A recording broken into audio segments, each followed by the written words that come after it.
Per tant, benvinguts tots a la seu en nom del capítol catedral.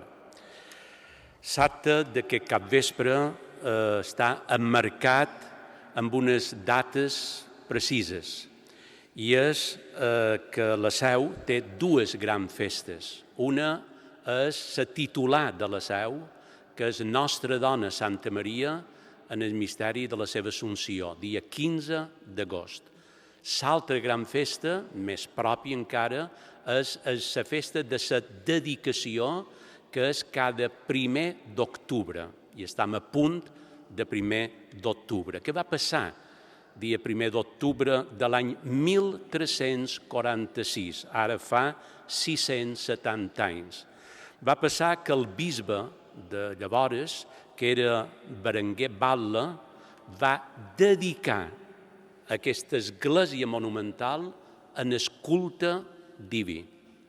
I des d'aquell dia, des d'aquell any, cada any ininterrompudament, sempre la seu ha celebrat l'aniversari d'aquesta dedicació.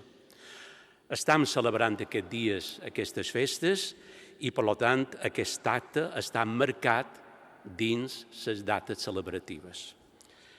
Com està estructurat aquest acte? En dues parts distintes.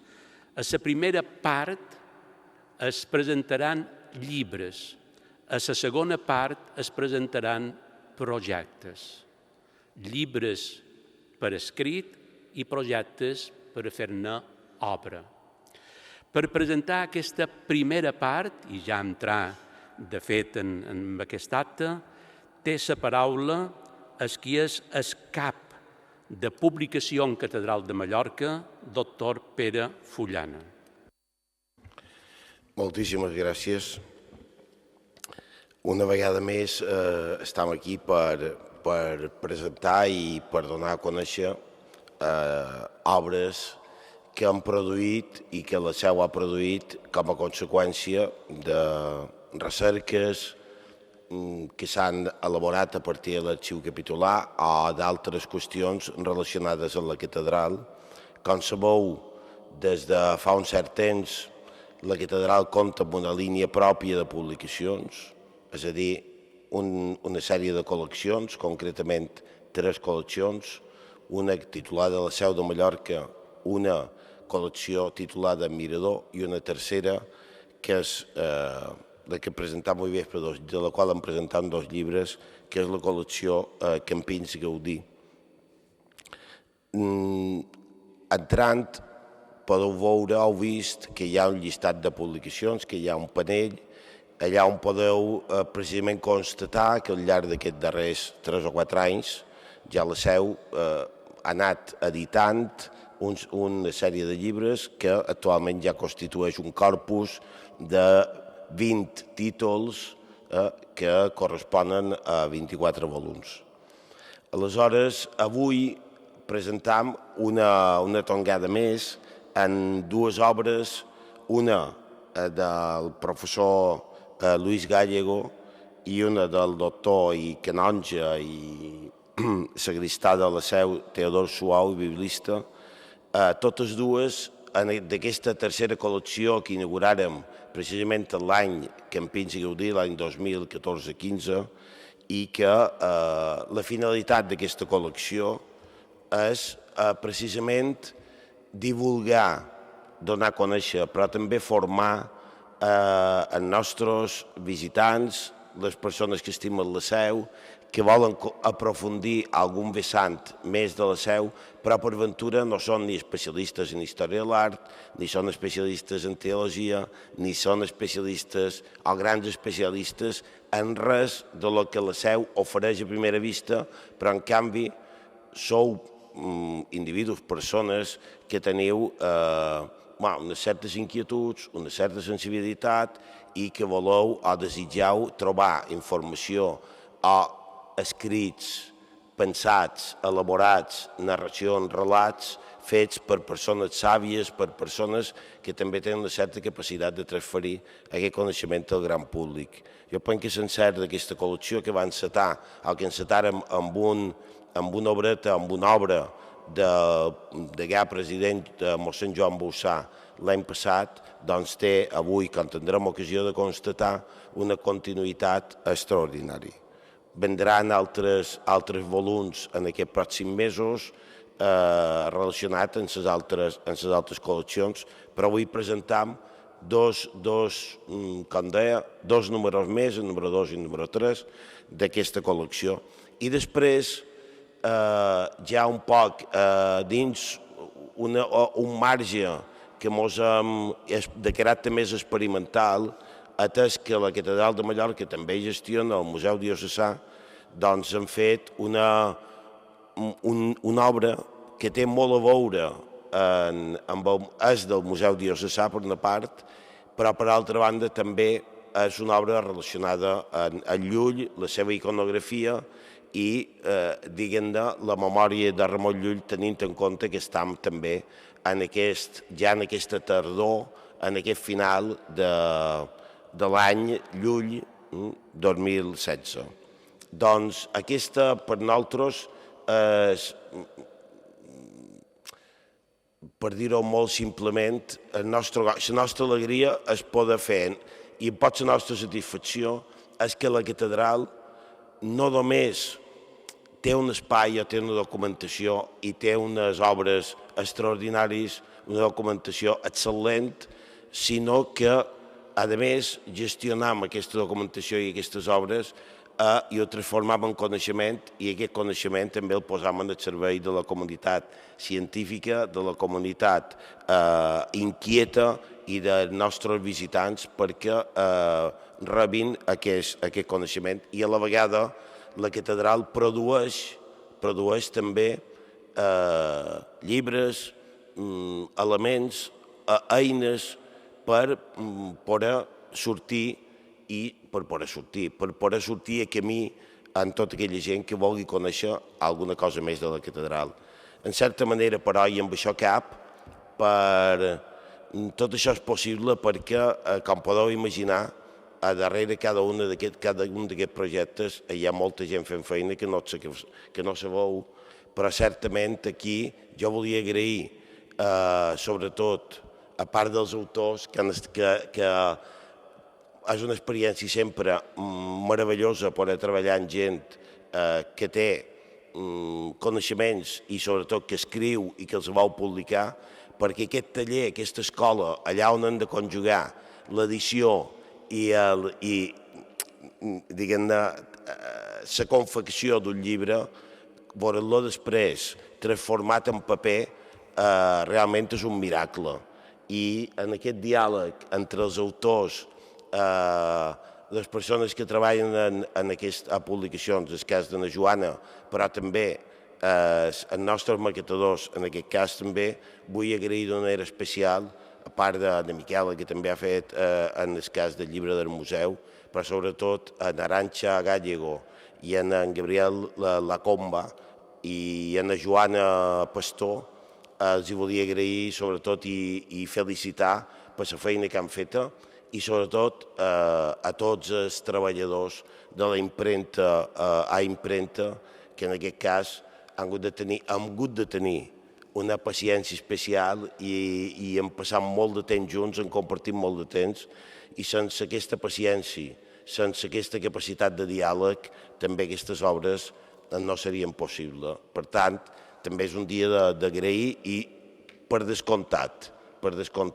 i per finalitzar a la gerència de la Seu, per al capítol de canonges, vull dir públicament que en aquests moments per ventura és una de les catedrals d'Espanya que en aquest sentit és pionera i que té una línia editorial pròpia, que està produint llibres d'una certa excel·lència i que aquests llibres no estan passant desapercebuts en el món acadèmic i en el món, sobretot, erudit i en el món cultural que envolta i que constitueix l'entorn de la catedral. Això és possible gràcies al capítol. Moltíssimes gràcies a tots.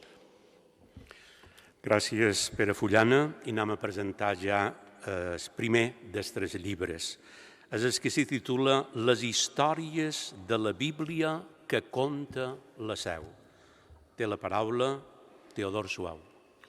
Moltes gràcies. L'origen d'aquest petit volum, tots els presents sabeu que el bon perfum se guarda a les ampolles més petites, s'endinsa a les arrels més fondes de la teologia, o si voleu, de la teologia pastoral. Vos ho explicaré amb una història, perquè aquest llibre va d'històries. Un dia varen venir a visitar la seu un grup d'estudiants de l'assignatura de religió, al·lotells i al·lotelles de 14 a 15 anys. Jo els explicava el millor que sabia, allò que creia més interessant, compte tingut de l'edat i dels coneixements que jo pensava que tenien. Així ho creia jo, a la meva bolla, com se diu avui en dia. I en un moment donat vaig dir: esta imagen, que els explicava en castellà, representa al Cordero Pascual. I una nina tota rebenta en diu tot d'una: ¿y por qué le pusieron Pascual?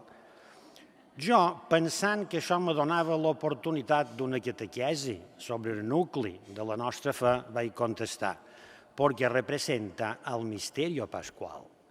Y ella me diu: no, no es eso lo que quiero decir. ¿Por qué le pusieron Pascual o no Juan o Alberto? Jo em vaig veure atrapat i no vaig tenir altra forma de sortir-me'n que respondre: ahora no tengo tiempo de explicártelo. I ho varen deixar aquí. Després, però, reflexionant sobre la distància que la cultura actual ha creat entre aquestes generacions que ens venen darrere i la nostra tradició religiosa, em va venir al cap la necessitat d'explicar de manera entenedora i, si fos possible, clara, allò que es troba present a la nostra seu i d'una manera profusa i arreu, que no és altra cosa que allò que nosaltres dèiem la història de la salvació. En altres paraules, aquells esdeveniments importants per la fe cristiana i jueva mitjançant els quals Déu s'ha fet present, ha parlat, s'ha mostrat a la humanitat. Vaig comprovar que quan qualcú una mica més jove que la majoria de nosaltres veu una somareta, un home a peu, una dona i un nen que qualquen la somareta, de tot pensa manco en la Sagrada Família que fuig cap a Egipte. O si mira un pou i veu una jovençana amb un home de vora dreta al pou i un parell de camells, se troba molt en fora de saber que hom li està parlant d'algú a qui Abraham ha enviat a cercar esposa pel seu fill Isaac. Recordava també aquella dita antiga medieval: picture libri laicorum, que vol dir les imatges són el llibre dels laics, aleshores majoritàriament analfabets. Avui, gràcies a Déu, no n'hi ha de persones analfabetes, però una gran majoria són dijunes del significat de la majoria d'imatges que continuen valent més que 1000 paraules perquè són sagraris de bellesa. Vaig anar a la biblioteca a cercar aquells llibres que nosaltres ens introduïren en la Bíblia, aquelles històries sagrades ja desaparegudes, que tenien l'art de recuperar de l'enorme biblioteca que és la Sagrada Escriptura els nuclis narratius, verdaderament fascinants i que formen part de l'ànima de la cosmovisió occidental, perquè són el seu imaginari i el lloc on s'han inspirat milers d'artistes fins gairebé avui, que ja no és culturalment correcte. Aleshores vaig prendre aquesta decisió d'unir dues coses que jo duc molt endins del meu cor. La Bíblia, a la qual he dedicat quasi tota la meva vida, i la bellesa que em va encisar de la nostra seu des que vaig començar a ser canonge d'aquí. No debades la seu és un llibre que avui roman xifrat per molts, però que diu tantes i tantes coses de suprem interès. Vaig tenir clar des del principi allò que volia fer, conduir el lector a la saviesa d'una tradició multisecular, a aquella bellesa sempre antiga i sempre nova que els nostres avantpassats tingueren la traça de deixar-nos dita a la nostra catedral. I em vaig fixar, sobretot, però no exclusivament, en els vitralls, en les polseres del cor i en alguns dels tapissos de la nostra col·lecció. D'aquí el títol d'aquest llibret, Les històries de la Bíblia que conta la Seu. Podria afegir o traduir la bellesa de la història sagrada bellament dita per la meravella de la Seu. I em va passar una cosa prou curiosa. Mentre anava escrivint, per cert, en temps de vacances, sobretot en aquelles nit tebes d'agost que ja han començat a robar hores a la llum i ens agombolen de silencis només trencats per la vida de la terra, mentre escrivia, dic, em vaig sentir captivat per la història que es desplegava al meu davant.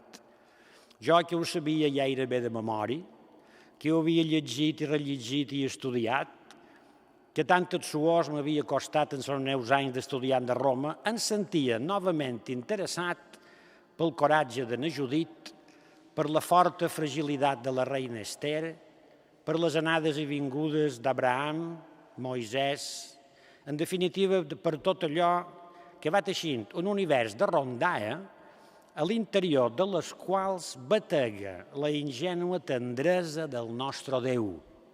No debades Déu d'Abraham, Isaac i Jacob, Déu de Moisès, dels profetes i dels savis d'Israel, sense tots els quals no hauria estat possible Jesús de Nazaret. Vet aquí, doncs, el meu desig en escriure aquest volumet, que els possibles lectors sentin allò que jo vaig sentir tot escrivint i que, quan jo em vaig veure obligat a fer més d'una vegada, s'aturin i resin, després de deixar-se seduir per les imatges que són un text sempre obert, mai acabat, sempre per reinterpretar, que deixa amples espais per l'esperit mestre i guia de tota lectura de la paraula. Atès que el nostre president ha assenyalat un temps estricte a les nostres intervencions i que no vull causar-li cap ensurt, acabaré tot d'una només mostrant el meu agraïment a aquelles persones sense les quals avui no hauria estat possible aquesta presentació. En primer lloc, el bon amic, el doctor Josep Grimalt, que va tenir ja fa anys la gratuïta bondat de llegir el text, temps que li vaig robar també de les seves vacances i d'altres estudis més seriosos que aleshores l'ocupaven. Jo pertenec a una generació de mallorquins que tenim problemes encara en les regles de la gramàtica i ell em va ajudar prou. Moltes gràcies. El canonge mossèn Francesc Ramis per haver-me fet algunes substancioses anotacions històriques al text escrit. També en Joana Pastor, versió femenina del bíblic Job, home famós per la seva paciència, per si no ho sabíeu. I per cert que no he pogut trobar cap representació de Job en tota la Seu. Ventura perquè els canonges no mos distingim per la nostra capacitat pacient. Tal vegada hagi estat premonitori. La Joana ha passat moltes estones millorant, triant fotografies, situant-les en el text, tot allò que no es veu, però que és la condició de possibilitat d'una obra reeixida. També el doctor Pere Fullana, que ens ha parlat i que és el cap de departament de les nostres publicacions, gràcies de bon cor. Una sorpresa per mi molt plaent ha estat la dissenyadora del llibre, Arantxa Gallego, de la qual som admirador des de fa molt d'anys, però que l'atzar, vull dir, el fet que el meu llibre i el del seu pare, que ens seguirà immediatament el llibre de la paraula, fossin quasi bessons, l'atzar, idò, ha fet que ens trobàssim altra vegada com a col·laboradors d'una obra que certament ella ha sabut fer molt més agradosa i interessant. Arantxa, moltes gràcies. Finalment, també vull tenir present la llista d'agraïments del nostre degà president, que ha iniciat la col·lecció en què es publica aquest volum i que ha encoratjat la meva feina des del primer dia fins avui. I no puc oblidar tots els que heu contribuït a aquesta presentació amb el treball de preparació i ens ajudeu sempre a portar a terme tantes coses que s'organitzen a la Seu amb un esforç que sovint passa ben desapercebut. A tots vostès, per la vostra presència aquí, en el dia en què commemoram la dedicació de la nostra catedral. I només vos afegiré una última cosa que he escrit a la contraportada d'aquest llibret. Si teniu una estona per perdre, voldria que aquest llibret vos faci bé. Moltes gràcies.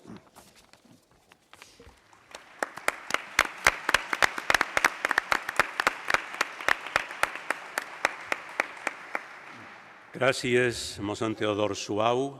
El segon llibre que presentam aquest capvespre se titula Las figuras de animales en las vidrieras de la Catedral de Mallorca. Té la paraula el doctor Lluís Gallego. Muchas gracias. Buenas tardes a todos. Quiero empezar, o me gusta empezar, dando las gracias a todos los que han hecho posible este acto en este extraordinario escenario. En primer lugar, a todos ustedes, porque sin su presencia esto quedaría vacío y no tendría mayor sentido. Y por otra parte, quiero destacar simplemente a los que me han leído y corregido el manuscrito, familiarmente Ana y Joana, a quien ha hecho que sean mucho más atractivos de leer por una presentación impresionante, como Arantxa, que es la que lo ha hecho, y por último a quienes me animaron y me ayudaron y hasta tuvieron la amabilidad de escribir unas palabras de presentación e introducción, Joan Bouzá y Llorenç Tous. Y también, por último, a los que han preparado este escenario para la presentación. ¿Y por qué se me ocurrió escribir este libro? Pues a raíz de mirar hacia arriba, aunque ahora no se ve nada, entre otras cosas porque la luz no deja ver absolutamente nada, y ver que había unos animales curiosos, como una ofiura y una langosta, pero langostas de las de comer, no de los saltamontes que eran las plagas de Egipto y compañía. Y claro, si el conjunto de vidrieras tiene una temática basada en los textos de la Biblia y cada una de ellas representa alguna de esas historias contadas, ¿qué diablos hacen una ofiura y una langosta en una vidriera? Esa es la pregunta desencadenante. Luego, el ser zoólogo y el tener tiempo me animaron a continuar y este ha sido el resultado. Debe quedar claro desde el principio que el trabajo está hecho desde el punto de vista de la zoología. Punto, nada más. No se busque ninguna otra cosa. Al principio el trabajo fue difícil. Me vine aquí, empecé a pasear y me encontré con que las vidrieras de abajo no las veía porque estaban bastante oscuras. Y las de arriba no las veía porque estaban muy lejos. De consecuencia, el trabajo se presentaba complicado. De momento se solucionó con unos prismáticos, pero estar con prismáticos mirando y dejando de mirar para escribir era muy laborioso y pesado. Menos mal que al final me dejaron unas magníficas imágenes que vistas en el ordenador me permitían ampliar todo lo que quería y ver con todo detalle. Y así se pudo trabajar con mucha comodidad. Debe quedar claro, de todas maneras, que lo que es problema para uno no lo es para otro. Por ejemplo, yo he dicho que no veía apenas nada abajo, pero cuando vinieron mis nietas de 4 y 8 años respectivamente, y estaba Cristina, la pedagoga de la catedral, como le llamo yo cariñosamente, entrenando un itinerario para presentarlo en los colegios, se acercó a una vidriera y les dijo, ¿qué animales veis ahí? Y aún no había terminado la pregunta, le dijeron, una oveja. No, 2. No, 3. Y vieron un montón de ovejas que costaba mirarlas y encontrarlas a la primera. Pues ellas las vieron de inmediato. O sea que los problemas de uno no se pueden trasladar a los problemas de los demás. Cuando terminé el trabajo, lo primero que tenía era una lista. Una simple lista de especies animales, pero había especies inesperadas por completo. Había un pulpo, había un pez abisal, había un pájaro carpintero, había un gallo de San Pedro, había unas figuras indescriptibles y muy bonitas particularmente. Pero cuando se ordenaron alfabéticamente para hacer el índice, entonces encontramos con que había varias que estaban repetidas varias veces. Las jirafas estaban repetidas, los perros, los pingüinos, los leones. Y mirando detenidamente se apreciaba que es que tenían diferente significado cada uno de ellos. Entonces volví a empezar mirando estrictamente los significados. Por ejemplo, uno de los más repetidos es el león. Hay leones rampantes, lo típico en un escudo heráldico. Por lo tanto, no era zoológicamente hablando un león, pero era un león y había que citarlo. Cuando se quería representar, por ejemplo, al león de Judá, había que poner un león, con lo cual resultaba imprescindible.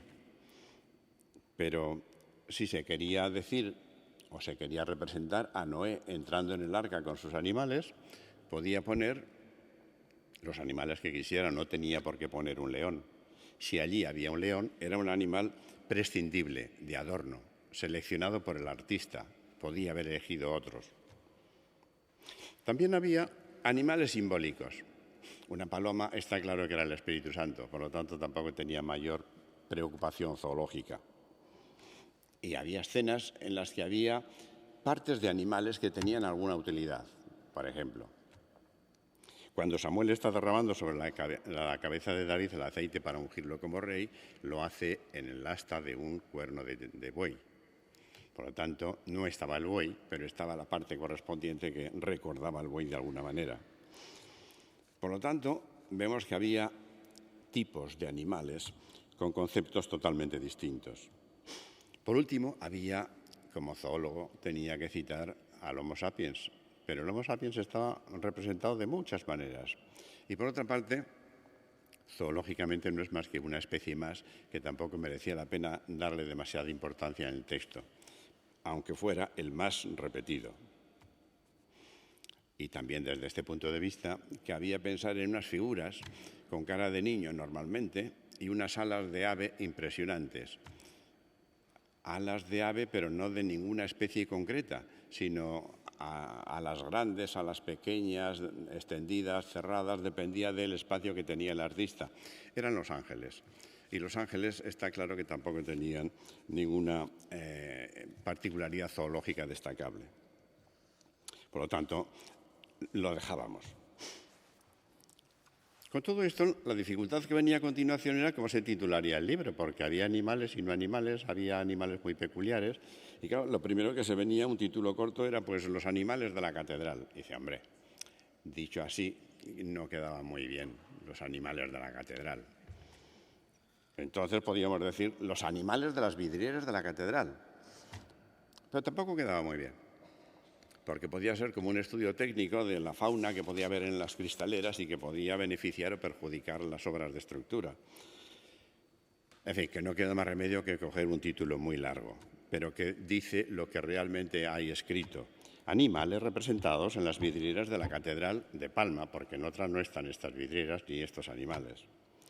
Y así se quedó el título. Como cosas a destacar, pues hay cosas curiosas. Por ejemplo, en el segundo nivel, en la segunda por delante, en la historia de la salvación, como se titula la vidriera correspondiente, hay un pajarillo sobre un tronco de olivo. Delante está mirando a Jesús crucificado. Se le insistió al artista en su tiempo que representara un jilguero. Por eso de que el jilguero es el ave que había intentado quitar las espinas de la corona o los clavos, según otras versiones de la leyenda. Y como resultado de esa experiencia tenía en el pico la sangre del crucificado. Pero el artista o no sabía ese detalle o se olvidó de colocar el círculo rojo. En consecuencia, lo que quedó es un pajarillo, no un jilguero. Lo dejaremos en pajarillo, especie sin determinar, aunque la intención querían que hubiera sido otra. En el tercer piso, en el tercer nivel, hay otra vidriera que se titula o que coronan las cumbres. Y allí empieza como muy bien, se empiezan viendo flores de montaña tipo Edelweiss, propia de los Pirineos y de los Alpes, pero a continuación aparecen pingüinos, osos polares, focas, que no son una fauna de montaña precisamente. Es interesante conocer la historia de cómo se organizó, de cómo se fue fraguando esa vidriera para poder justificar de alguna manera lo que no es fauna de montaña en ningún momento, pero queda bien en función de lo que querían haber representado. Lo dejamos así para estimular la imaginación de los lectores y se les anima a que encuentren la solución. Hay distintas versiones. Y por último, diría yo que las tres vidrieras del último nivel, las más adelantadas en la parte izquierda, son espectaculares, sencillamente espectaculares. Hablando solo de una, la primera, se podría hablar de cualquiera, pero no es cuestión de alargar demasiado, sería armonizan la tierra, aves. Hay representadas 21 especies reconocibles. Son las que están en la portada, o sea, son imágenes como las de la portada, cada una en un cuadro como si fuera un álbum fotográfico, en donde de estas 21 especies reconocibles hay una grulla coronada, un pico zapata, un secretario, un martín pescador, un pájaro carpintero, etc. Eso ha supuesto por parte del artista una cuidadosísima selección de especies porque, además, no han sido especies porque sí. Hay representadas especies de los 5 continentes. Hay representadas especies que viven en comunidades amplias, especies que viven aisladas en grupos muy pequeños o familiares estrictamente. Hay de todos los regímenes alimentarios, que viven en diferentes hábitats. En definitiva, como diría en el salmo correspondiente, aves del cielo, todas las aves del cielo, bendecid al Señor. Y para terminar, solo me queda una sugerencia dirigida a los que lo lean. Me la sugirió la célebre anécdota o historieta o búsqueda de la fachada de la Universidad de Salamanca, donde todo el mundo nos quedamos delante buscando la famosa rana. ¿Dónde está la rana en la fachada de la universidad? O el astronauta en la catedral, en la misma catedral de Salamanca. Pues yo les invito a los que lean el libro que cuenten cuántos pingüinos hay. Hay más de 1 y más de 2 y más de 3. O bien que busquen un pangolín, puede ser un entretenimiento que le dará un aliciente particular. Les deseo suerte. Muchas gracias por su atención. Muy bien.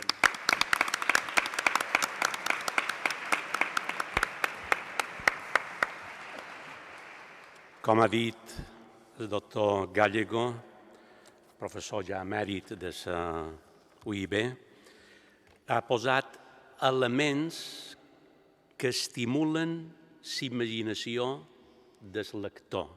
Això és el que ell ha dit.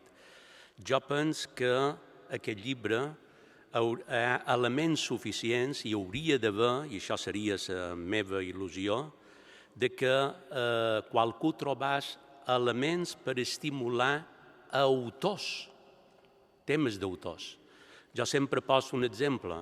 Tant de bo que avui que presentam les figures d'animals a les vidrieres de la Catedral de Mallorca, molt prest poguéssim presentar les plantes a la Catedral de Mallorca, que també n'hi ha moltes, com a títol d'exemple, que s'estimulin la imaginació i el treball de persones que poden estar aquí presents.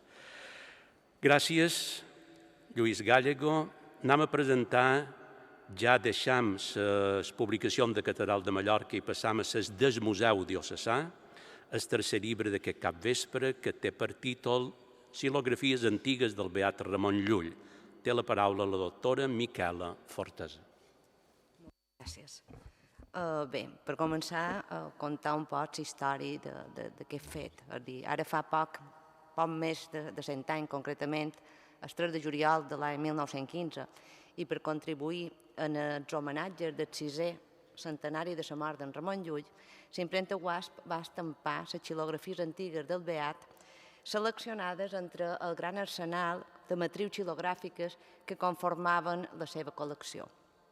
Cal recordar que l'impremta Guasp va ser fundada l'any 1576 i estigué en funcionament fins a 1958.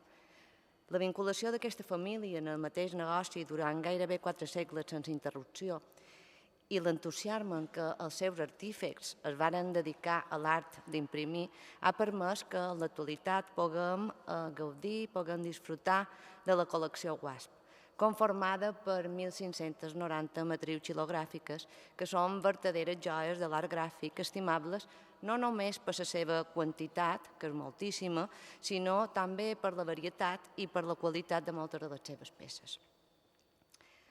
Les xilografies, de fet, que conformen la col·lecció Guasp abracen l'extens període que va de final del segle XV fins al segle XX i aborden una àmplia selecció de temàtiques i de tipologies diferents.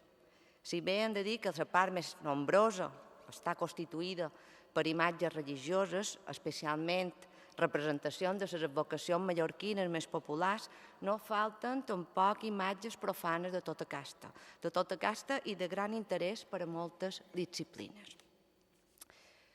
Com és lògic, gràcies a l'estreta relació existent entre en Ramon Llull i Mallorca, i gràcies també a les múltiples edicions lul·lianes que se varen fer a Mallorca durant els segles XVII i XVIII, a la col·lecció Guasp hi ha un bon grapat de xilografies dedicades a l'insigne escriptor. Va ser per això que don Felip Guasp Vicens va decidir seleccionar-les amb la intenció de conformar l'esmentat monogràfic lul·lià per contribuir a la celebració del 6è centenari de la seva mort. En aquesta primera edició, que se va fer l'any 1915 per celebrar aquest centenari, en aquesta primera edició, que la varen titular Xilografies antigues del beat Ramon Llull, s'inclogueren 18 xilografies encapçalades per un breu pròleg en català signat pel propi impressor, per don Felip Guasp Vicens. Anys més tard, concretament el 3 de juliol del 47, l'impremta Guasp va decidir reproduir de ben nou les xilografies lul·lianes. En aquesta ocasió la van titular en castellà. Van dir Xilografies antigues, també per temps en què ens trobaven, Xilografies antigues del beato Ramon Llull, i aquesta edició conté els dos pròlegs, el del 1915 i el del 47, i s'hi afegeixen 4 estampes més que havien sortit dins l'arsenal de la col·lecció Guasp. I bé, aquests dos mostruaris, encara que interessantíssims en si mateixos, hem de dir que no inclouen ninguna dada ni ningú comentari addicional relatiu a les estampes. No hi ha res, simplement mostra les estampes, que ja és moltíssim.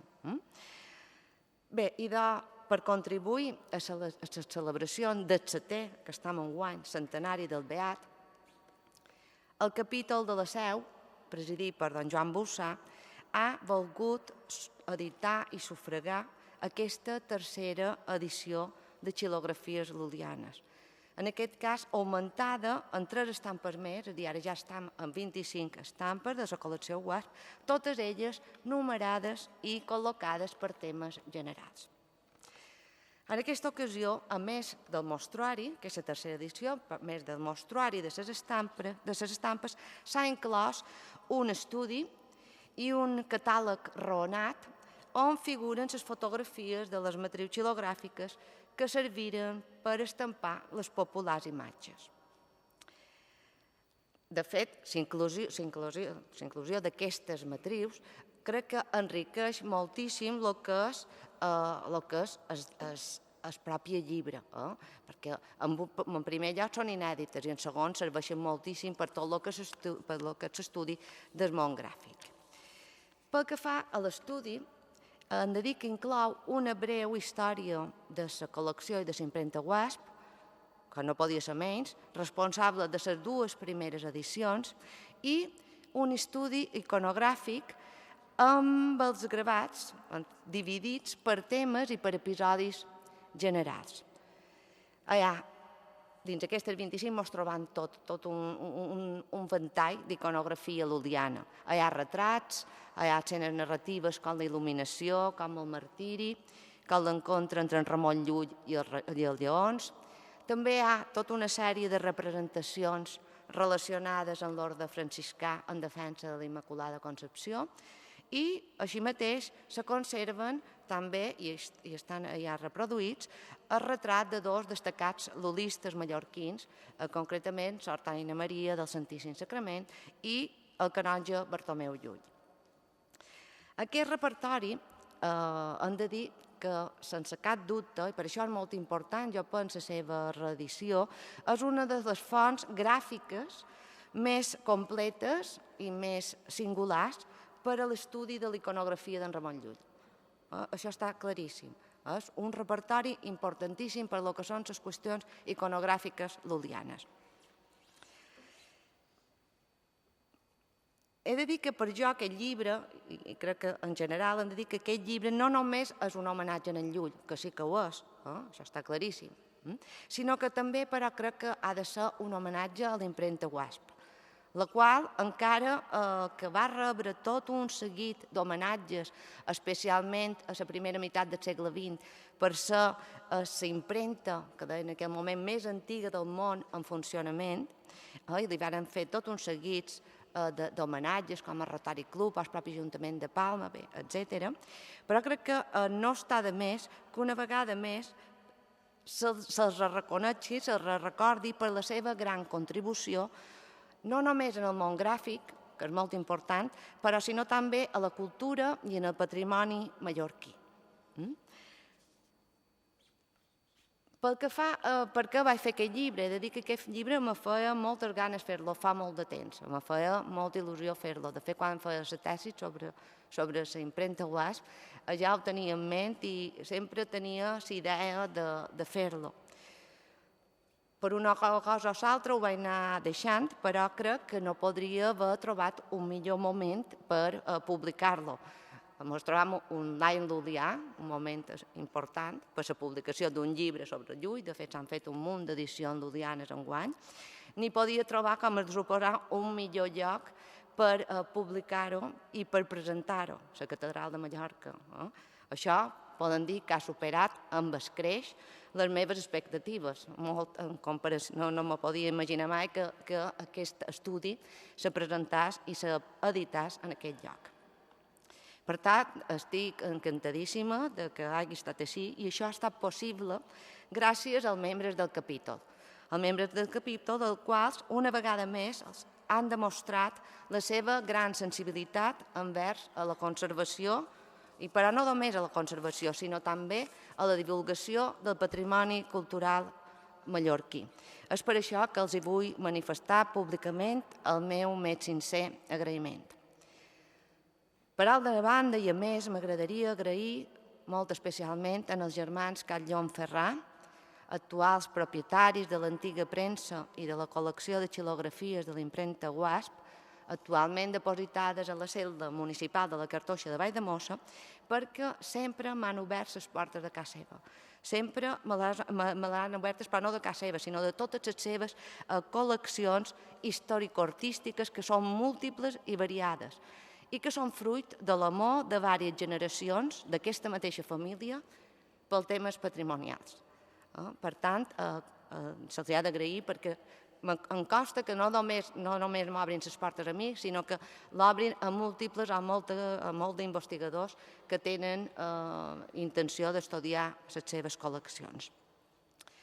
També vull tenir unes paraules d'agraïment pels membres del grup de conservació artística i religió de l'UIB, de la Universitat de les Illes Balears, de la qual formo part i que està dirigit per la doctora Mercè Gambús, a qui sempre estaré eternament agraïda per tot el que fa per jo, o que ha fet per jo durant tota la meva vida acadèmica. Sempre faig igual. Està bé? No està bé, és que no, jo sempre dic... El pròxim no agrairé, però bé, és igual. Continuaré. Per suposar també vull tenir i fer constar el meu sincer agraïment a tots els que han col·laborat en l'edició d'aquest llibre. Sense ells, en dubte, no s'hagués aconseguit una edició tan acurada. En primer lloc, en Pere Fullana, que és l'impulsor, podríem dir, d'aquesta publicació. També a la Comba Produccions pel disseny i per la maquetació del llibre. En enviar la Comba, per suposar, per les seves magnífiques fotografies que conformen el llibre i que li donen un punt important. En Santiago Amé, per la traducció en el català, a impremta, que es recada de la impressió del llibre, que sé que els ha costat molt en el darrer moment poder tenir-lo a punt per avui i per suposar també en el Museu Diocesà, que és l'entitat editora d'aquest llibre. Finalment, ja només m'agradaria agrair a la meva família i també als meus amics per la força i per l'amor que sempre me professen. Moltes gràcies. Ara que no me porta.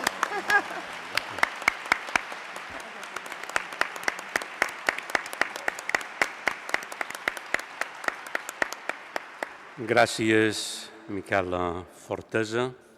El teu llibre sí que és com tu mateix has reconegut, una forma d'honorar el nostre beat Ramon Llull en aquest any.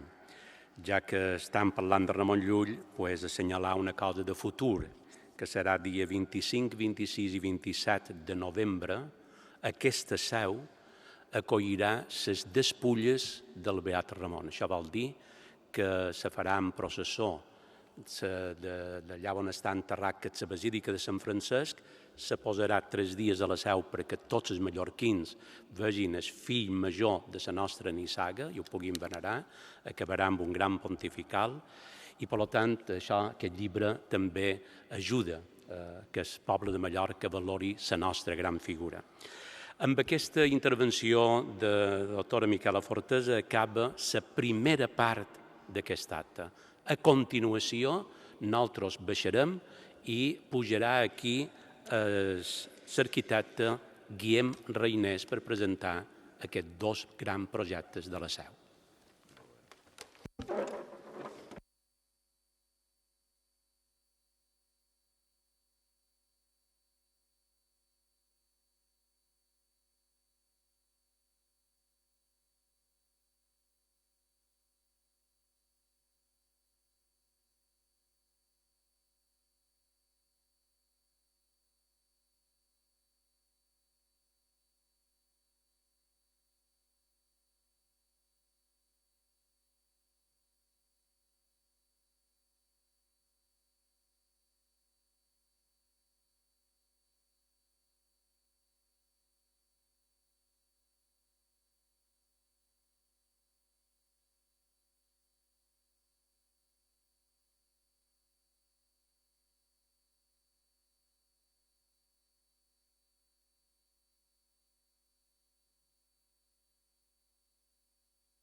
Ara, no? Sí.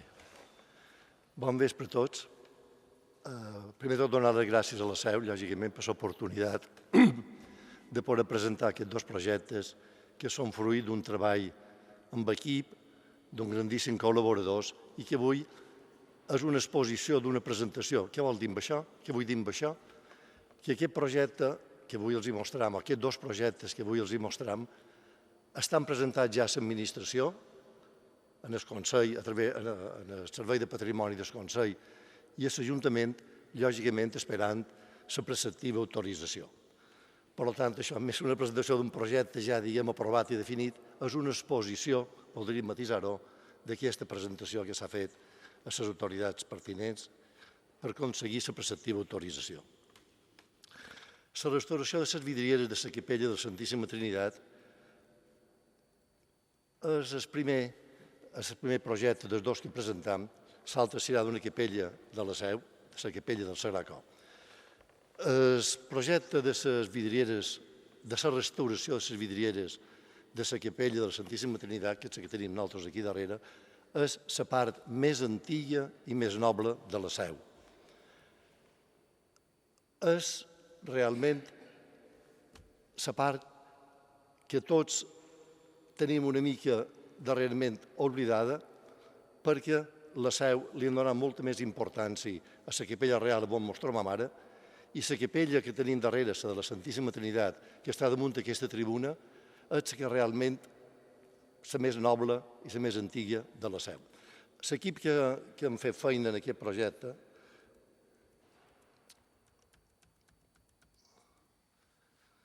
són tots els col·laboradors, arquitectes, historiadors i mestre vidrier. La capella de la Santíssima Trinitat forma 2 parts. Una primera part que és una part, diguem, que és d'una bòveda de creueria cisesada i l'altra banda és una bòveda de 4 panys amb 4, no sé si ho veurem aquí, amb aquests 4 vidres dins un esplendit i l'objecte d'aquest projecte són aquestes 3 vidrieres que tenen un estat de conservació molt deficient. El gran problema d'aquestes vidrieres, ara el podem, diguem, estudiar i comparar en l'efecte lumínic que té respecte a la capella real on ens trobam.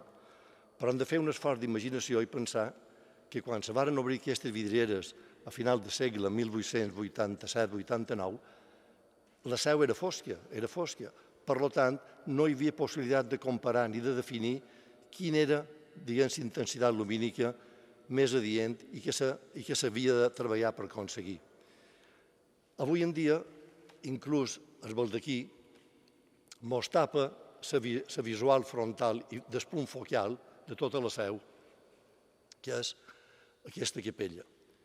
Aquesta capella, com veiem, dels 3 ventanals que són objecte d'aquest projecte, són 3 ventanals fets en els tallers Amigó de Barcelona, l'any 89, i representen la figura central. És una figura, diguem, de Sant Pere i Sant Pau, mentre els dos laterals són figures geomètriques. Inclús se diu, vulgarment, jo he sentit dir de petit, que se deien d'indiana per recordar aquest tipus de bordat o teixit que s'importava dels indians d'Amèrica. Són vidrieres de traçat premodernista, de caràcter historicista, i que era molt usual a Catalunya, a moltes iglesies, amb aquestes figures icòniques de Sant Pere i Sant Pau. El motiu d'envestir aquest projecte era que, desgraciadament, se varen caure 3 plafons, que els podem veure aquí en negre, aquests plafons d'aquí, se varen caure, i arrel d'això va motivar que s'havien de restituir, i arrel d'això es va fer una inspecció general de les vidrieres i se van trobar en molt mal estat. Tant mal estat, tant de la part, diguem, estructural de la malla, com també del propi vidre. De l'assatge podem veure perfectament aquests plafons que avui en dia estan simplement tapiats amb un cartó, amb un panell de cartó, però que realment a la dreta, aquí podem veure com se varen trobar, com se varen poder, diguem, restituir i guardar, esperant, diguem, la possibilitat de restituir-los.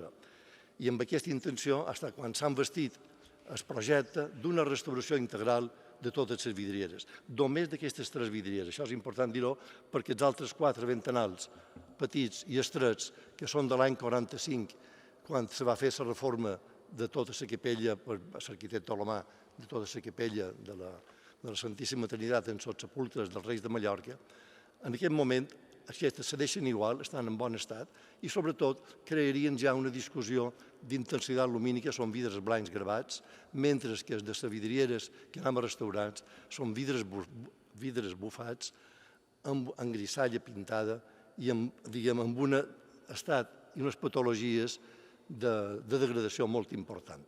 Aquí en aquest podem veure inclús precisament la firma Amigó de Barcelona, dels grans vidriers Amigó de Barcelona, i totes les patologies de pèrdues d'emplomats, grisalla i vidre romput i perdut molt de trossets.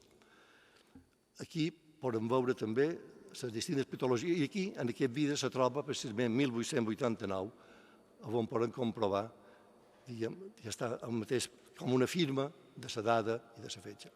S'ha fet una fitxa de cada ventanal, una fitxa on per mestre vidrier Jordi Bonet, de Barcelona, on s'ha traçat exhaustivament, plafó per plafó, vidre per vidre, massilla per massilla, emplomat per emplomat, tota la feina que s'ha de dur a terme. El projecte d'intervenció, entre cometes, de constructiu, és molt senzill. Se tracta de desmuntar aquestes vidrieres amb molta cura, de ballar-los, posar-los dins unes bandejas, dur-los a Barcelona, restaurar-les en el taller de vitrall Bonet, tornar-los a dur i tornar-los a muntar. Com farem aquesta feina? Doncs se farà plafó a plafó, començant per la part de baix, començarem per la part de baix, començarem per aquí, per la part de baix, i des de fora. En el temps que anirem, diguem, un momentet, perquè aquí veurem inclús antes, si no m'equivoc. Aquí podem comprovar, en aquesta primera imatge de l'esquerra superior, podem veure que les barres horitzontals són les úniques que existeixen entre plafó i plafó. La barra vertical no n'hi ha, s'entrega directament a la paret, diguem, en el capçaler de la finestra, el brancal de la finestra s'entregui en ciment i en morter de calç, i aquestes barres horitzontals presenten un estat de degradació importantíssim. No travessen el mainel, sinó que van simplement empotrades. Entonces, nosaltres el que farem serà restituirem barra per barra des de l'exterior. En aquest moment substituirem per unes barres d'acer inoxidable i a la vegada que se desmunta per de dins la vidriera, nosaltres per de fora anirem desmuntant i muntant aquest armassó. En aquest armassó, de totes, diguem, la malla per l'exterior, lògicament l'anirem cobrint de moment amb uns panels provisionals i quan tinguem les vidrieres la incorporarem penjada des de l'interior i d'aquesta manera haurem tingut ja el vidre de protecció per de fora, hi ha que dir que actualment les vidrieres no tenen vidre de protecció i d'aquesta manera serà un muntatge que fet amb molta cura, teòricament no ha de representar massa problema. Aquest marc, que és el que va de barra a barra, diguem, de mainel a mainel i de mainel a brancal, té aquests orificis que ens permetran la ventilació entre vidriera interior i vidriera exterior. Ha estat molt ràpida aquesta, diguem, perquè veig que el temps se mos tira damunt, i ara anem a parlar de la restauració integral de la capella del Sagrat Cor. La capella del Sagrat Cor és aquesta segona que tenim aquí, la segona començant, aquí veurem més bé, aquí la tenim, la segona començant des del portal major i també la segona, si la comptam, des del portal del Mirador. L'origen d'aquest projecte, tenint l'imatge a l'esquerra, era que el Cabildo la primera idea era estudiar la possibilitat d'obrir ventanals en aquesta capella. Això va ser la primera idea original. I amb un tema lul·lià, aprofitant Sant Lul·lià, però no només una afirmació gratuïta d'un tema lul·lià, sinó perquè aquesta capella, com ja va veure simplement molt aviat, té una gran càrrega simbòlica lul·liana. A partir d'aquí, varen començar a pensar com podem obrir els ventanals laterals i com se pot obrir el ventanal de darrere del retaule. Això va obligar, lògicament, a muntar tot un equip de gent, de professionals, que jo he tingut la satisfacció i l'orgull de poder-los coordinar i dirigir com a arquitecte o director del projecte, i que són els despatxos d'arquitecte, lògicament, l'historiadora Gambús, l'arqueòloga González, l'arqueòloga també Xisque Torres, dos restauradors, Carlos Sanz i Pere Terrassa, Bartomeu Bernassa com a arquitecte tècnic, l'assessoria geològica del laboratori GEA i com a col·laboradors inestimables don Gabriel Amengual, don José Capote i la Catalina Mas, que ha estat l'ànima i que ens ha empès sempre contínuament en les dades, les fites, el compliment dels plaços i tot això. I també, no puc deixar de dir-ho, en Jaume Gual, el fotògraf. I tota la planimetria per escàner làser que llavors veurem l'han feta aquestes dues arquitectes de la Universitat de Madrid, de l'Escola d'Arquitectura de Madrid i la de Santiago, Paula Fuentes i Rosana Guerra. Simplement una rampellada, ens hem de situar en aquest moment com estava la seu quan se'n vest, diguem, la capella. S'estava construint la tercera crugia de la seu, estava en construcció, havia començat inicialment la sala capitulada d'Enguien Sagrera i l'any 1407 se col·loca la primera pedra. L'any 1407 se col·loca la primera pedra, patrocinat pel Jurat de Palma i davant l'advocació de Sant Àngel Custodi. L'any 1465 ja s'acaba, ja s'ha acabat la construcció, i això ens podem imaginar, dient que és, com diria jo, la imatge virtual que perseguir va poder imaginar-se l'arquitecte. Tindríem 4 fites molt importants, que és quan canvia de vocació aquesta capella per Sant Vicent Ferrer, que és el nom en segon patró de Palma. Llavors ve una altra fita important, que és quan se construeix el retaule, una altra fita quan se li canvia la vocació en el Sagrat Cor i darrerament la fita quan se canvien unes obres a la seu. Això és l'imatge que estaria i això és l'imatge. I això és el resultat que tenim ara, de lo que hagués pogut ser, és així, una sèrie i amb una imatge degradada d'estancament exterior. Quan els he dit que l'any 1484 adquireix per primera vegada una càrrega lul·liana simbòlica aquesta capella, perquè se creen els 12 sepulcres, se produeixen aquí, diguem, s'ubiquen els 12 sepulcres de dos lulistes protectors, Beatriu de Pinós i Joan Pere Llobet. El 1676 s'anoma Sant Vicent Ferrer segon patró de Palma, i l'any 1682 el Cabildo pren la determinació de posar, de crear, d'ubicar un retaule barroc. Aquest retaule barroc nosaltres l'hem pogut estudiar, no forma part d'aquesta presentació, però exhaustivament, les traces venen de Roma, això és el despiefe, diguem, de totes les peces, com un mecano que està muntat aquí al retaule, amb una construcció molt interessant, la primera que se va fer a Mallorca. No hi havia tradició aquí de retaules, tots eren retaules gòtics, diguem, de plans. Aquí se crea un mur posterior darrere de marjada, direm, i un rebló darrere que l'anaven muntant els operaris. Tot això ho han fet, s'ha descobert entre tots, arqueòlegs, historiadors, arquitectes, entre tots han descobert el procediment de construcció d'això. L'any 1735 torna a adquirir un reforç d'aquesta càrrega lul·liana en la làpida i l'enterro de Calafat. Un antilulista, vol dir que a la capella convivien els sepulcres de Beatriu de Pinós i de Joan Llobet, lulistes a favor, per dir-ho de qualque manera en llenguatge col·loquial, i mossèn Calafat, antilulista declarat. Això és el retaule quan s'acaba, diguem, ja de l'any 1869, tenim el retaule que va en el sentit que se fa l'advocació en el Sagracó, se fa una hornacina, que no existia, per ubicar l'estàtua del Sagracó i adquireix ja, diguem, l'imatge que tenim actual. Entonces, se presentava, això ha estat un repàs ràpid, diguem, de la història d'aquesta capella. Entonces, el desafío que teníamos todos, que tenien tots, era com podíem conjugar tota la informació exhaustiva que teníem, que havíem estudiat damunt la seu.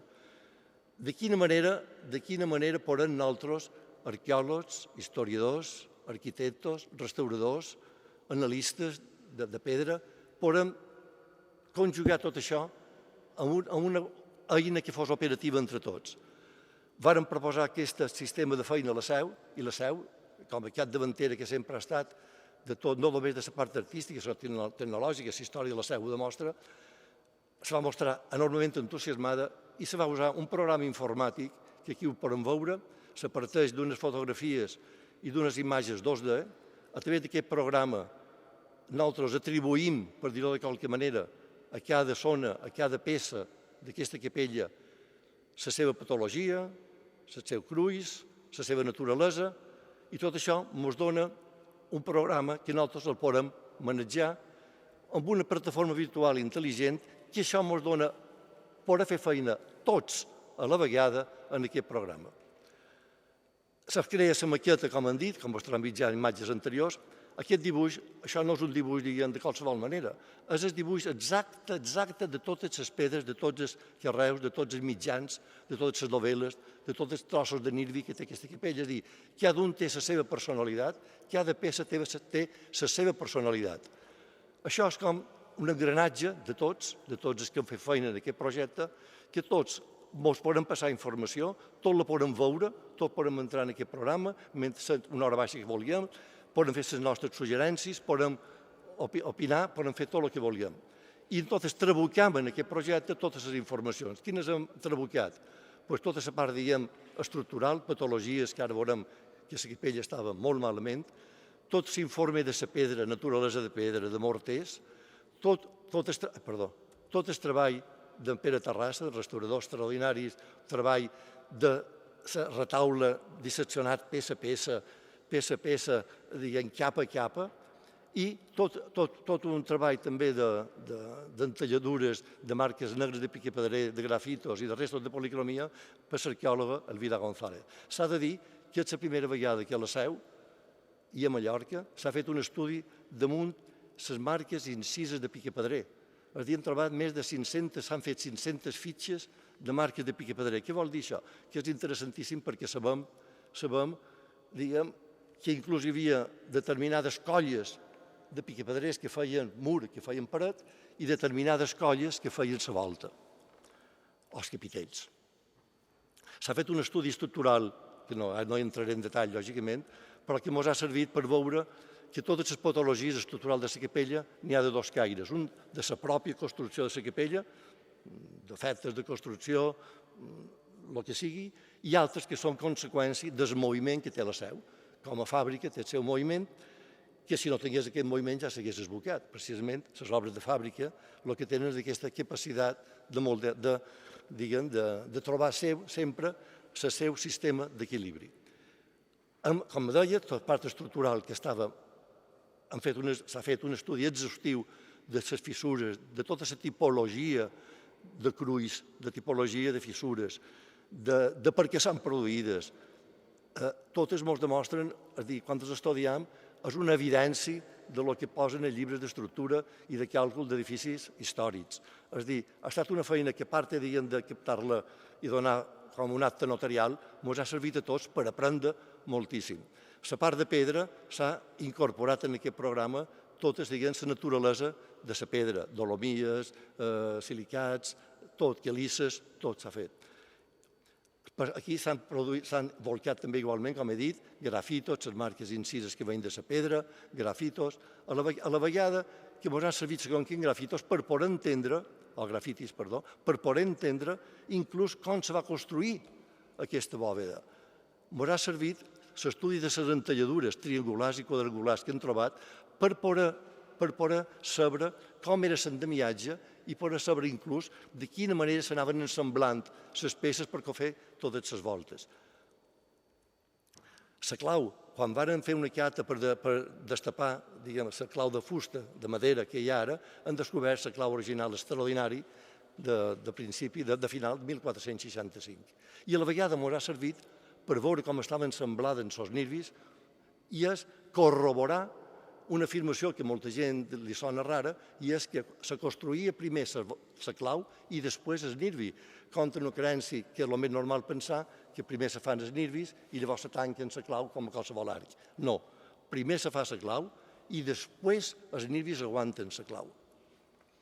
A retaule, per el mateix, se fa tota la planimetria de retaule que ens permet arribar a la figura de retaule. Igualment, començam aquí a tenir ja tota la informació que ens dona el programa, de zones, de volumetria, de classes de pedra, de superfície, de patologies que nosaltres li hem donat tantes, evidentment, però ell ens permet, diguem, contrastar-les, ens permet analitzar-les. De retaule, el mateix. Tenim totes les castes, diguem, de distinta pedra que la forma. També la part, diguem, d'estructura ens permet tots els cruis analitzar-les, veure a través de la maqueta com, diguem, l'anàlisi de com se deforma en el sentit, diguem, d'anàlisi, aquesta estructura de la capella. Tot això ens ho ha permès. I d'aquesta manera que és que nosaltres, quan tenim tot aquest programa, basta que en so clic piquem una d'aquelles pedres que jo li dic que tenen, per dir-ho, la seva personalitat, i automàticament el programa ens respon, diguem, aquesta pedra és quelissa, és dolomítica, té humitat del 10%, del 20%, té patologia, el morter està degradat. Això, a efectes de construcció, ens representa, diguem, un coneixement extraordinari.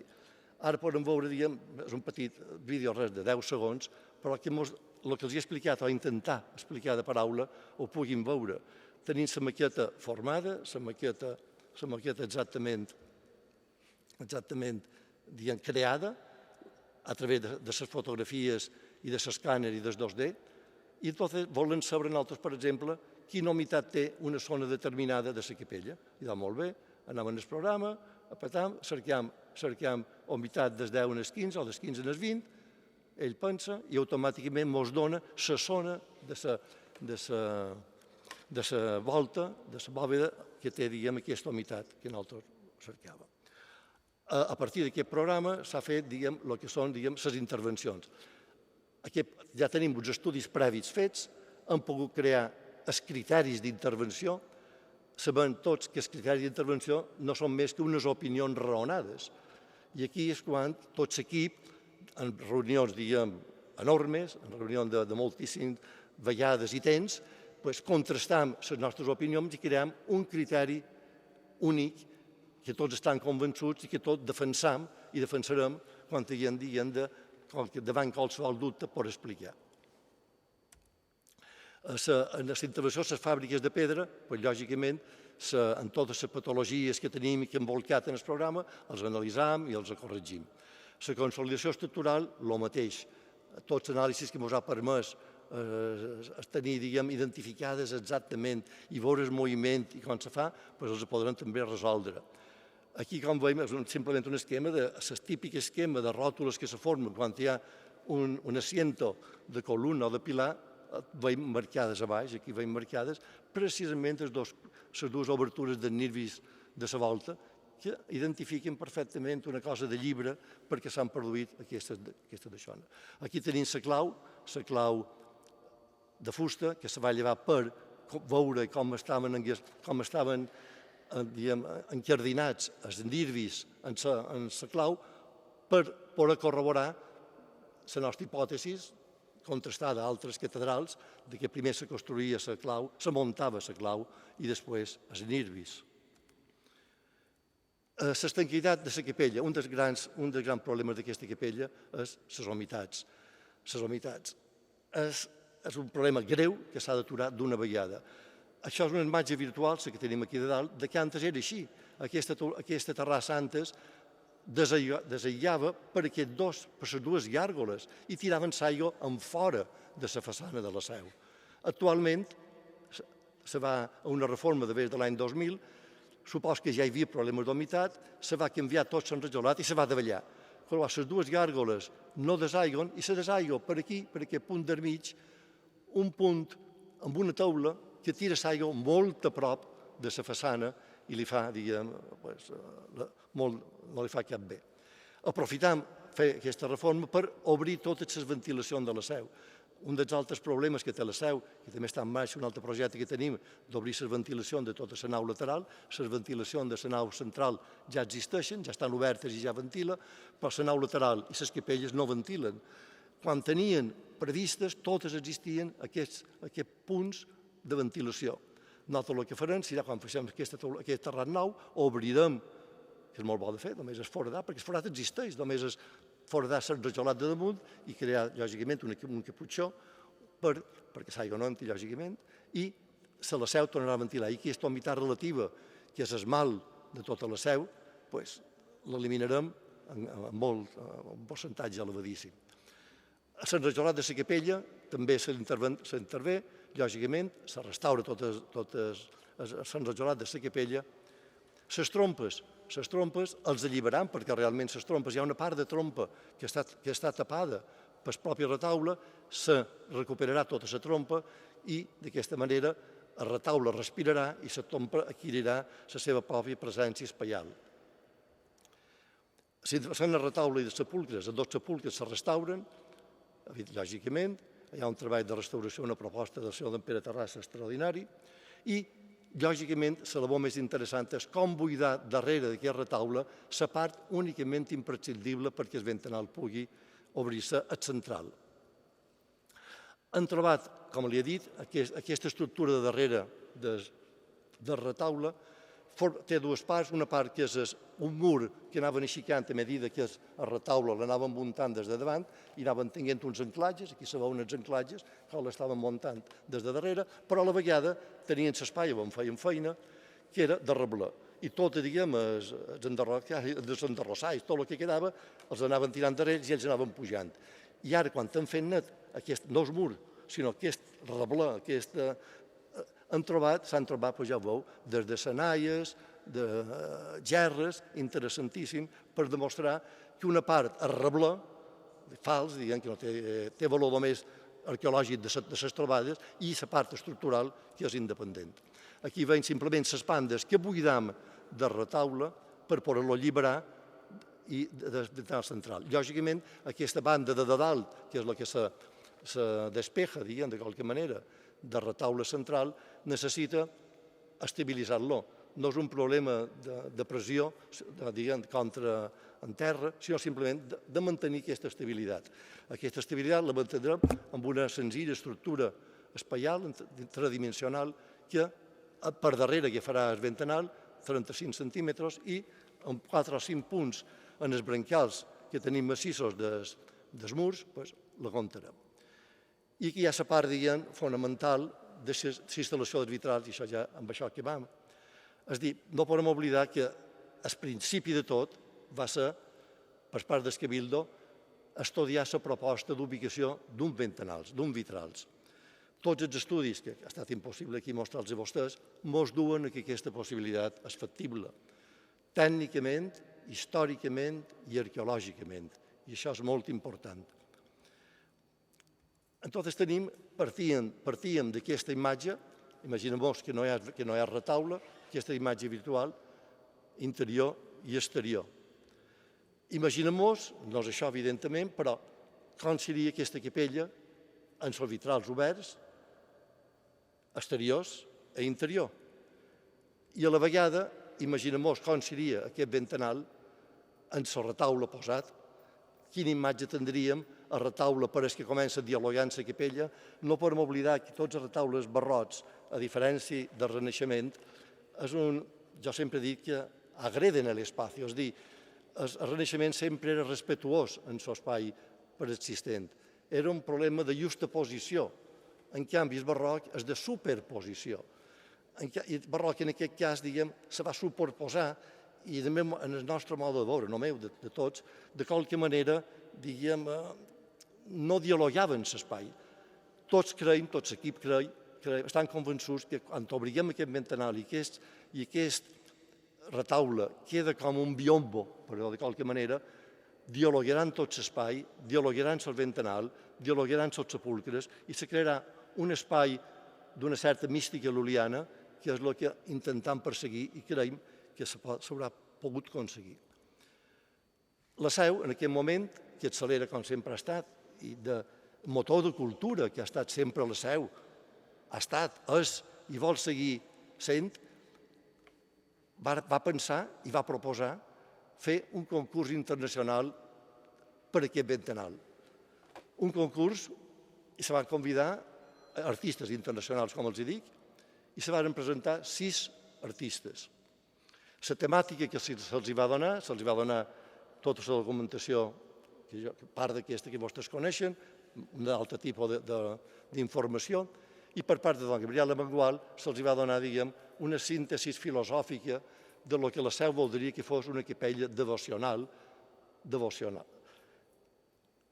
Se va fer un jurat amb membres de la Seu, amb membres, dos crítics d'art, historiador, arquitecte, un representant de la societat civil i un representant de l'administració del Servei de Patrimoni. I els tinc que dir que per unanimitat se va triar aquest que ara podem veure.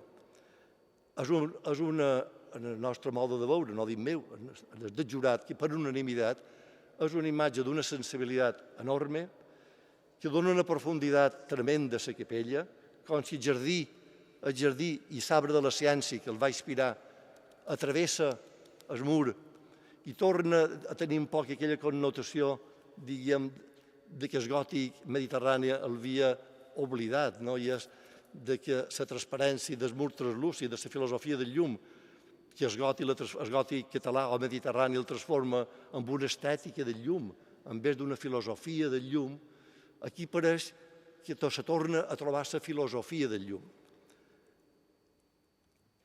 Aquí tenim el resultat. Tenim l'estat actual, l'estat de proposta que se dona a tots els artistes perquè ells puguin resoldre com millor creuen i el resultat de la capella. M'agradaria acabar amb aquesta imatge perquè és una imatge extraordinària i així cap.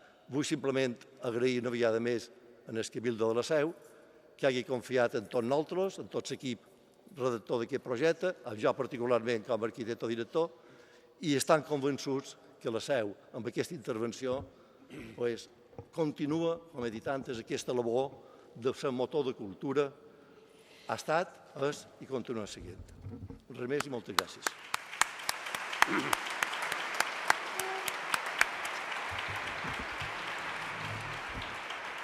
Gràcies al senyor Guillem Reinés per aquesta exposició de paraula i d'imatge. Simplement, van d'acabar unes cosetes. La primera, dir-vos que a partir d'octubre, i estem acabant el setembre, en hores, hi haurà un nou disseny de la pàgina web de la Seu, molt més àgil, en les redes socials incorporades, més interactiva. És una nova pàgina i quan l'obrireu trobareu aquestes imatges. Segona cosa, quedeu convidats a un altre acte, el més important per nosaltres, els creients, que serà de les 10:30 de diumenge que ve, missa solemne presidida per l'administrador apostòlic, Monsenyor Sebastià Taltabull. I finalment dir-vos que quan sortigueu trobareu 3 taules en aquesta nau lateral. Cada taula té un dels 3 llibres presentats a fi que si qualcú vol connectar o bé en el llibre o bé en l'autor d'aquest llibre ho pugui fer còmodament. Repeteix que hi ha cap. Moltes gràcies per la vostra presència i bona nit a tots.